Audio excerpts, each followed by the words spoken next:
Hello everyone. Today we are going to discuss the session 5 of organizational behavior. The topic is emerging issues and the challenges. We have the objective is to understand the current and challenges and the issues of organizational behavior. Let's understand the various challenges. First one, challenge of globalization.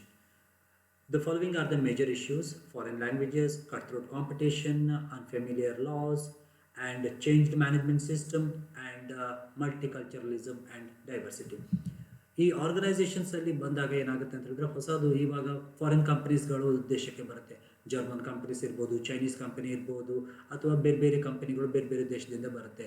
So it's mandatory for everyone to understand the languages of this foreign countries. Say British company ಬರುತ್ತೆ, ಅಲ್ಲಿಯ ಲ್ಯಾಂಗ್ವೇಜಸ್ಗಳನ್ನು ಕಲಿಬೇಕಾಗ್ಬೋದು, ಅಥವಾ so ಅವ್ರಿಗೆ ಏನಾಗುತ್ತೆ ಅಂತ ಹೇಳಿದ್ರೆ ಇಂಡಿಯದ ಲ್ಯಾಂಗ್ವೇಜಸನ್ನು ಕೆಲವೊಮ್ಮೆ ಕಲಿಬೇಕಾಗಿರುತ್ತೆ. Next one is cut throat competition. We can see that because of globalisation many companies are coming. ಮೊದಲೇನಂತ ಹೇಳಿದ್ರೆ ಖಾಲಿ ದೇಶೀಯ ಕಂಪನಿಗಳು ಮಾತ್ರ ಇರ್ತಾಯಿದ್ದು, ಇವಾಗ ವಿದೇಶಿ ಕಂಪನಿಗಳು ಬರುತ್ತೆ. So we can see that number of companies, any sectors you can take, like F M C Gs or I T companies or B T companies or banking sectors. We have lot of companies. ಬೇರೆ ಬೇರೆ ಕಂಪನಿಗಳು ಬರ್ತವೆ. ಆವಾಗ ಏನಾಗುತ್ತೆ ಅಂತ ಹೇಳಿದ್ರೆ the competitions are immense. So and unfamiliar laws. ಬೇರೆ ಬೇರೆ ದೇಶದ ಹೊಸ ಹೊಸ ಕಾನೂನುಗಳು ನಾವು ಕಲಿಬೇಕಾಗಿರುತ್ತೆ. ನಮ್ಮ ದೇಶದ ಅಮೆರಿಕದೊಟ್ಟಿಗೆ ನಾವು say we have A business with American companies, we should understand the legal aspects of that particular companies. ಅಲ್ಲಿಯ ಕಾನೂನು ಏನು ಹೇಳುತ್ತೆ ಅದನ್ನು ನಾವು ಅರ್ಥ ಮಾಡ್ಕೊಳ್ಬೇಕಾಗುತ್ತೆ. ಅದು ವೀಸಾದ್ದು ಇರ್ಬೋದು ಅಥವಾ ಬೇರೆ ಬೇರೆದು ಇರ್ಬೋದು, ನಾವು ಕಲಿಬೇಕಾಗಿರುತ್ತೆ. Next one is changed management style. So change management style ಇವಾಗ ಏನಂತ ಹೇಳಿದ್ರೆ ಮೊದಲು ಇವಾಗ ನಮ್ಮ ಐ ಟಿ ಕಂಪನಿಗಳಲ್ಲಿ ನಾವು ನೋಡ್ಬೋದು. So there's a style of management is something different. We can see the team leaders and how they interact. There are more of informal relations they want to maintain. But ನಮ್ಮ traditional companies ಹಾಗೆ work ಆಗಲ್ಲ. So the IT companies are working in different manners and the traditional companies are working in different manners. And even foreign companies, their way of style is something different. Multiculturalism and diversity. ನಮ್ಮಲ್ಲಿ ಕಲ್ಚರ್ಸ್ಗಳು ಬೇರೆ ಬೇರೆ ಬರ್ತಾ ಹೋಗುತ್ತೆ. Within say for example in ಬ್ಯಾಂಗ್ಳೂರಿಗೆ ನಾವು ಹೋದಾಗ we can see like foreign companies are there. And even in Bangalore also we have people from Tamil Nadu, we have people from Andhra Pradesh and Kerala, Punjab, Uttar Pradesh, like that. So ಇವಾಗ ಏನಾಗುತ್ತೆ ಅಂತ ಹೇಳಿದ್ರೆ ಬೇರೆ ಬೇರೆ ಜನರೊಟ್ಟಿಗೆ ನಾವು ಬೆರಿಬೇಕಾಗುತ್ತೆ, ಅವರ ಕಲ್ಚರನ್ನು ಅರ್ಥ ಮಾಡ್ಕೊಳ್ಬೇಕಾಗುತ್ತೆ. There is a like diversity. So ಕಲ್ಚರಲ್ಲಿ ಡೈವರ್ಸಿಟಿ ಇರುತ್ತೆ, ಅದನ್ನು ನಾವು ಅರ್ಥ ಮಾಡ್ಕೊಳ್ತಾ ಹೋಗಬೇಕಾಗುತ್ತೆ. Next is challenge of information and technology. The information and technology revolution is transforming the work conditions of the organisations. ಮೊದಲೊಂದು 25-30 ವರ್ಷದ ಹಿಂದೆ ನಾವು ಆರ್ಗನೈಸೇಷನ್ಸ್ ಆಗಿ ಹೇಗಿತ್ತು, ಇವಾಗ ಹೇಗಿದೆ, ತುಂಬ ಬದಲಾವಣೆಗಳನ್ನು ನಾವು ನೋಡಲಿಕ್ಕೆ ಹೋಗ್ತೀವಿ. ಮತ್ತು ಇನ್ಫಾರ್ಮೇಷನ್ ಟೆಕ್ನಾಲಜಿ ಹೆಚ್ಚು ಯೂಸ್ ಮಾಡ್ತಾ ಇರಲಿಲ್ಲ, ಕಮ್ಯುನಿಕೇಷನ್ಸ್ ಅಷ್ಟೊಂದು ಬೆಳೆದಿರಲಿಲ್ಲ. ಇವಾಗ ಯಾವುದೇ ಒಂದು ಕಂಪನಿ ನಾವು ನೋಡಿರ್ಬೋದು, ಬ್ಯಾಂಕಿಂಗ್ ಸೆಕ್ಟರ್ಸಲ್ಲಿ ಇರ್ಬೋದು, ಹೆಚ್ಚೆಚ್ಚು ಇನ್ಫಾರ್ಮೇಷನ್ ಟೆಕ್ನಾಲಜಿಗಳನ್ನು ಕಂಪ್ಯೂಟರೈಸೇಷನ್ಸ್ ಆಗಿದೆ. ಅದನ್ನು ನಾವು ಅರ್ಥ ಮಾಡ್ಕೊಳ್ಬೇಕಾಗುತ್ತೆ. ಒಂದು 30 ವರ್ಷದ ಹಿಂದೆ ಹಾಗಿರಲಿಲ್ಲ, ಮ್ಯಾನ್ಯಲ್ ಸಿಸ್ಟಮಲ್ಲಿ ವರ್ಕ್ ಮಾಡ್ತಾಯಿದ್ರು. ಇವಾಗ ಚೇಂಜಸ್ ಆಗಿದೆ. ಪ್ರತಿಯೊಂದು ಆರ್ಗನೈಸೇಷನ್ಸು ಇವತ್ತು ಇನ್ಫಾರ್ಮೇಷನ್ ಟೆಕ್ನಾಲಜಿಗೆ ಹೆಚ್ಚು ಒತ್ತನ್ನು ಕೊಡ್ತಾ ಇದೆ. Next, working with the people of different culture. So work life, there is a lot of differences. Workforce diversity. Workforce diversity is the situation that exists when the members of group or the organization differ from each other in terms of gender, age, race, ethnicity and education. So ನಾವು ಇವಾಗ work ಮಾಡಬೇಕಾದ್ರೆ ಈ gender differences, ಮೊದಲು ಸಾಮಾನ್ಯವಾಗಿ ಮೇಲ್ ಹೆಚ್ಚು work ಮಾಡ್ತಾ ಇದ್ದಾರೆ, ಇವಾಗ female also they are coming. Different age, ಇವಾಗ ಲೈಕ್ ದರ್ಸ್ ಎ ಡಿಫ್ರೆನ್ಸಸ್. ಈ ಸೀನಿಯರ್ಸಿಗೂ ಮತ್ತು ಜೂನಿಯರ್ಸಿಗೆ ಬಂದಾಗ ಅಲ್ಲಿ ಡಿಫ್ರೆನ್ಸಸ್ ಬರುತ್ತೆ. ಅವ್ರೊಟ್ಟಿಗೆ ವರ್ಕ್ ಮಾಡಬೇಕಾಗುತ್ತೆ. ಕೆಲವೊಮ್ಮೆ juniors they find it's difficult working with the others like age people. So race, ಬೇರೆ ಬೇರೆ ಎಥ್ನಿಸಿಟಿ ಅವರು ಇರ್ತಾರೆ, ಬೇರೆ ಬೇರೆ ಜನಾಂಗದಿಂದ ಬಂದಿರ್ತಾರೆ, ಅವ್ರ ಜೊತೆಗೆ ವರ್ಕ್ ಮಾಡಬೇಕಾದ್ರೂ difference. Say African people or say for example Indian or American, that's a lot of differences among them as far as culture and social background is concerned. Changing demographic workforce. Increasing number of women are joining the workforce. So ಇವಾಗ ಆರ್ಗನೈಸೇಷನ್ಸಿಗೆ ಏನಾಗ್ತಾ ಇದೆ ಅಂತ ಹೇಳಿದ್ರೆ even ladies, more number of people are coming to this, and both people are working, husband as well as the wife. Next is towards improving the quality. Modern management is focusing on total quality management.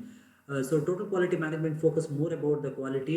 So there is they expect that zero defects and the customer satisfaction, rather more of a customer delight. ಇವಾಗ organisation ಏನು ಮಾಡ್ತಾ ಇದೆ ಅಂತ ಹೇಳಿದ್ರೆ, ಹೆಚ್ಚಿನ ಕಸ್ಟಮರಿಗೆ ಒಂದು ಗುಣಮಟ್ಟದ ಒಂದು ಉತ್ಪನ್ನ ಅಥವಾ ಸೇವೆಯನ್ನು ಕೊಡಲಿಕ್ಕೆ ಇಷ್ಟಪಡ್ತದೆ. ಝೀರೋ ಡಿಫೆಕ್ಟ್ಸ್, ಅಲ್ಲಿ ಡಿಫೆಕ್ಟ್ಸ್ ಯಾವುದೇ ಇರಬಾರ್ದು, ಗುಣಮಟ್ಟ ಅಷ್ಟೊಂದು ಚೆನ್ನಾಗಿರ್ಬೇಕಂತ ವರ್ಕ್ ಮಾಡ್ತಾ ಇರುತ್ತೆ. The next one is movement of job from lower to the lower cost countries.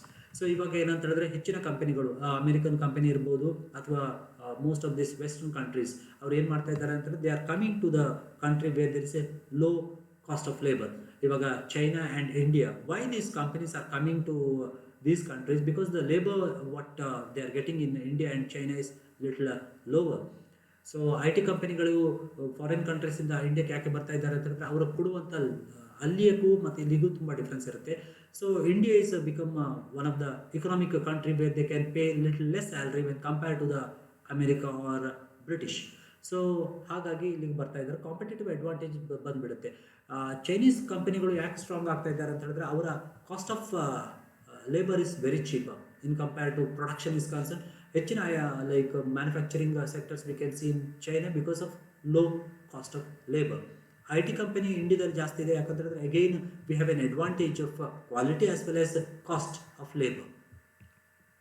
Ethical behavior, it's the duty of the managers to create an ethically climate for the employees. ಒಂದು organisations ಅಂತ ಹೇಳಿದಾಗ ಅಲ್ಲಿ ಒಂದು ಎಥಿಕ್ಸನ್ನು follow ಮಾಡಬೇಕಾಗತ್ತೆ, ಅಲ್ಲಿ ಮೋಸಗಳು ನಡೀಬಾರ್ದು.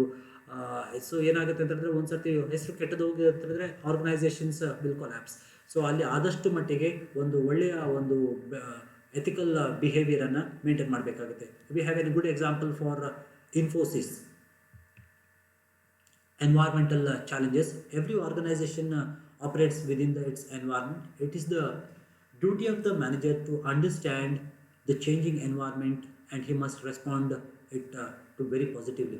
ಒಂದು organisation ಅಂತ ಹೇಳಿದಾಗ ಅಲ್ಲಿ ಒಂದಿಷ್ಟು ಚಾಲೆಂಜಸ್ ಬರುತ್ತೆ, ಎನ್ವೈರ್ಮೆಂಟಲ್ ಚಾಲೆಂಜಸ್ ಬರುತ್ತೆ. ಸೊ ಸೋಷಿಯಲ್ ಚೇಂಜಸ್ ಆಗ್ತಾ ಇರುತ್ತೆ, ಎಕನಾಮಿಕ್ ಚೇಂಜಸ್ ಆಗ್ತಾ ಇರುತ್ತೆ. So they have to understand ಏನೆಲ್ಲ ಬೆಳವಣಿಗೆ ಆಗ್ತಾ ಇದೆ, ಅದನ್ನೆಲ್ಲ ಅರ್ಥ ಮಾಡ್ಕೊಳ್ಬೇಕಾಗುತ್ತೆ manager, and he should respond positively. ಬದಲಾವಣೆಗೆ ಅವರು ಒಗ್ಗಬೇಕಾಗತ್ತೆ. ಇಲ್ಲ ನಾನು ಬದಲಾವಣೆಗೆ ಒಗ್ಗೋದಿಲ್ಲ ಅಂತ ಹೇಳಿದಾಗ ಕಷ್ಟ ಆಗಿಬಿಡುತ್ತೆ.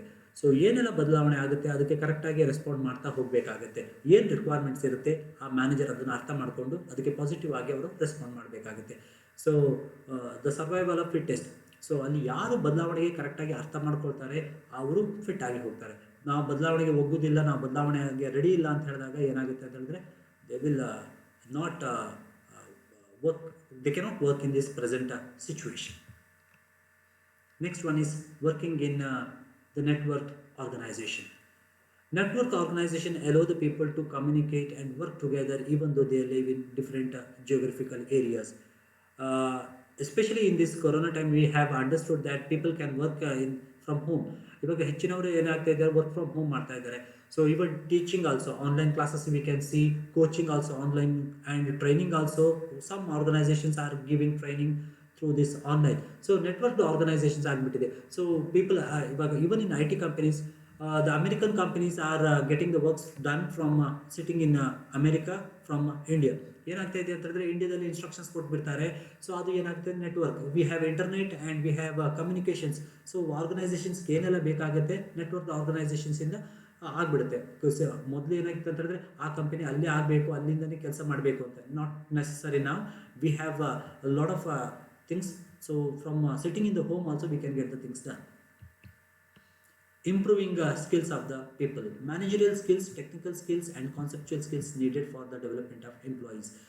These skills can be enhanced by organizing series of training and development. So ಹೆಚ್ಚಿನ ಆರ್ಗನೈಸೇಷನ್ಸ್ ಏನು ಮಾಡ್ತಾ ಇದೆ ಅಂತ ಹೇಳಿದ್ರೆ, ಅವರ ಎಂಪ್ಲಾಯೀಸ್ನ ಸ್ಕಿಲ್ಸನ್ನು ಇಂಪ್ರೂವ್ ಮಾಡಲಿಕ್ಕೆ ಅವರಿಗೆ ಆವಾಗವಾಗ ಸ್ಕಿಲ್ಸನ್ನು ಕೊಡ್ತಾ ಇರ್ತಾರೆ, ನೈಪುಣ್ಯತೆಯನ್ನು ಕೊಡ್ತಾರೆ. ಈವನ್ ಇನ್ ಟೀಚಿಂಗ್ ಆಲ್ಸೋ ಟೀಚರ್ಸಿಗೂ ಹೊಸ ಹೊಸ ಸ್ಕಿಲ್ಸ್ಗಳನ್ನು ಇಂಪ್ರೂವ್ಮೆಂಟ್ ಮಾಡಲಿಕ್ಕೆ ಬಯಸ್ತಾರೆ. ಸೊ ಹೊಸ ಹೊಸ ಸ್ಕಿಲ್ಸ್ಗಳನ್ನು ಕೊಡ್ತಾ ಹೋಗ್ತಾರೆ. ಅವರಿಗೆ ಬೇರೆ ಬೇರೆಯಾದ ಟ್ರೈನಿಂಗ್ ಸೆಷನ್ಸನ್ನು ಆರ್ಗನೈಸ್ ಮಾಡ್ತಾರೆ. Even for the students also.